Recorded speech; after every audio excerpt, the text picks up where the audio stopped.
পৌরসভা মানেই নাগরিক সুবিধা, রাস্তা, আলো, পানি, ড্রেনেজের সুব্যবস্থা।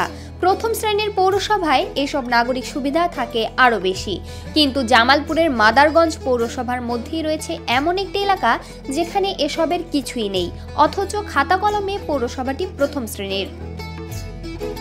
ক্ষুদ্র জোনাইল ৮ নম্বর ওয়ার্ড পৌর এলাকার অন্তর্ভুক্ত হলেও এখানে চলাচলের জন্য নেই একটি রাস্তা পর্যন্ত। ১৫ বছর ধরে রাস্তার আশায় অপেক্ষায় এখানকার বাসিন্দারা।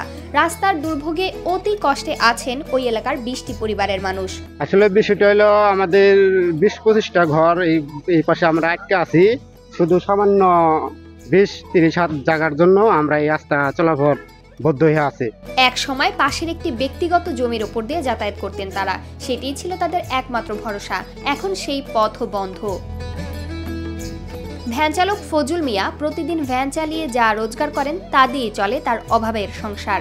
রাস্তা না থাকায় ভ্যানটি কয়েকদিন ধরে পড়ে রয়েছে তার উঠানে, এতে বন্ধ তার রোজগারও। আমার কেউ চলাচল করতে দেয় না, সব জায়গায় রাস্তা বদ্ধ করে রাখছে। আমি ভ্যান গাড়ি চালায় ভাত খাই, চলার ফেলে ভাত খাই না, বুহাত দিয়ে পড়ে থাই। আমার গাড়িটা বাইর হওয়ার পায় না এবং সবাই অসহায় হয়ে আছে। একটা মানুষ মরে গেলে যে তার যে নাস্তা যে বাই করবো তার প্রসেস নাই। জলাবদ্ধতার দিনে এখানকার মানুষ বাড়ি থেকে বেরো হতে পারে না, স্কুলে যেতে পারে না, শিশুরা হাসপাতালে পৌঁছায় না, রোগী না খায় মরি, আমরা কিচ্ছুই পাই না। আমার কাছে রাভিচ্ছি গাড়ি ঘোড়া আমরা বাড়ি করে পাই না, এক পায়ে রাস্তাও নাই, খেয়ে আমার রাস্তাটা দিবেন। সেবা না পেলেও পৌরসভার নিয়মিত করদাতা তারা, ট্যাক্স দেন, ভোট দেন, কিন্তু রাস্তার মতো মৌলিক সুবিধাটুকুও এখনো অধরা। ফিস দেয়, খাজনা পাতি সবকিছুই দিয়ে সেটা যদি আমরা উপকার না পাই তাহলে আমরা কেমনে কি করবো? আমরা তো এত মরে যাওয়া ভালো, মরে গেলে তো শান্তিতে থাকে মানুষ, যে না মরে গেছে, তো আমরা বাইচে থাকি মরার মতো বেশি, মরার থেকে বেশি। এই ২০টি পরিবারের অভিযোগ লিখিত আবেদন করলেও সাড়া মেলেনি পৌর কর্তৃপক্ষের কাছ থেকে।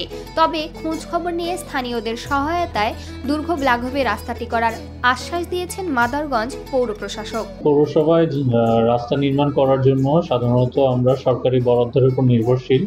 যেহেতু অর্থ বছরের একদম শেষে আমরা চলে এসেছি, নতুন অর্থ বছরে বরাদ্দ প্রাপ্তি সাপেক্ষে এবং জনগণের সহযোগিতা নিয়ে ব্যক্তিগত জমি যদি আমরা পাই তাহলে অবশ্যই আমরা রাস্তা নির্মাণ করে দিব। কথাগুলো বাস্তব, কিন্তু ভুক্তভোগীরা চান সমাধান। তাদের দাবি, রাস্তা না থাকলে তাদের জীবন প্রতিদিন বন্ধ হয়ে থাকে। পৌরসভার অন্তর্ভুক্ত হয়েও নাগরিক অধিকার বঞ্চিত ২০টি পরিবার। উন্নয়ন তখনই সার্থক হয় যখন তা পৌঁছে যায় সমাজের সবচেয়ে প্রান্তিক মানুষের দোরগোড়ায়।